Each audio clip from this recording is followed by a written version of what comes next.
Hey everyone, I hope that you are doing well. This week is honestly going to be really short, but we're going through Genesis 1 chapter at a time, and Genesis 40 is a really interesting one. Joseph finds himself in prison, and there are two prisoners there with him. There is the chief cupbearer and the chief baker. Obviously, they have done something to piss Pharaoh off and make Pharaoh mad, and so therefore they are there in prison, and they both have dreams, and they are frustrated because they can't find or they don't have anyone to interpret those dreams. Joseph knows that they notices that they look sad after they wake up from these dreams, and they said, "There we had dreams, but there's no one to interpret them." And so Joseph says what is the most important statement in the entirety of Genesis 40, in my opinion, and he says this in verse 8: "Don't interpretations belong to God?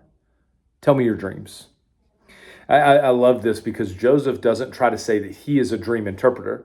He doesn't try to take credit for this. He says, "Hey, don't interpretations belong to God? Why do interpretations belong to God?" Well, interpretations belong to God because God is in control, and God is sovereign, and God dictates and knows the future. That's not true of anyone or anything else other than God himself. And I don't know about you in this week where we have just had an election. Thank God it's over. I am glad that I have a God who is in control no matter what. I'm glad that I have a God that is sovereign no matter what. I'm glad that I have a God that is over the present and the past and the future. I'm glad that I serve the God who is in control. And I can find solace in the fact and peace and hope and joy in the fact that I'm not in control, but I've trusted my life into the hands of the one who is. And so I can walk around with peace no matter what.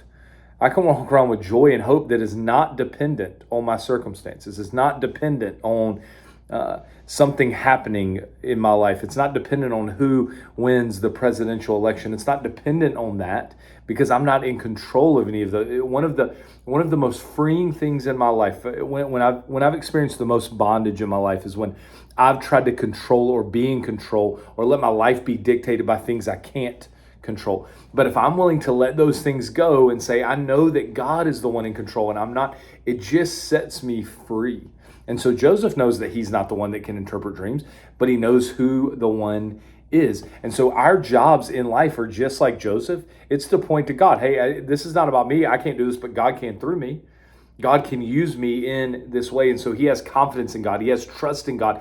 He has faith in God. He knows that God is sovereign and in control. And we, just like Joseph, should be people who trust in God, who have faith in God, and who know and trust that God is sovereign and in control. And so Joseph tells them both their dreams. One of them is positive, one of them is negative. And then what happens is exactly like Joseph told him it would, because God is able to do things that nobody else is able to do. And he obviously told Joseph the meaning of these dreams. And Joseph asked them, hey, when he asked the cupbearer, hey, when you get restored to your position, like your dream said, and like God showed me, revealed to me what your dream meant, I want you to remember me and tell Pharaoh that I did this, so maybe I'll get out of prison.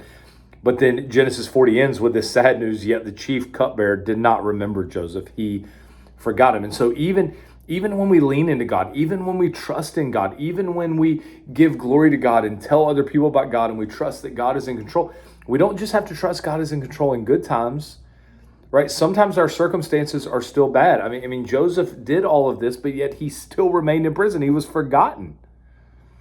And so no matter what our circumstances are, we have to trust and have faith in the one who is in control and the one who is sovereign. And if you're willing to surrender your life to that, to open your hands and to surrender your life to the one who is in control, you'll live with such peace, such hope, such joy, and you'll see God use you for things like he did Joseph that you couldn't even fathom without him. And so let's be a people who lean into God and his Spirit this week, who have faith and who trust and who give our lives to the one who is sovereign and the one who is in control of the past, the present, and the future. We'll see you guys next week for Genesis 41.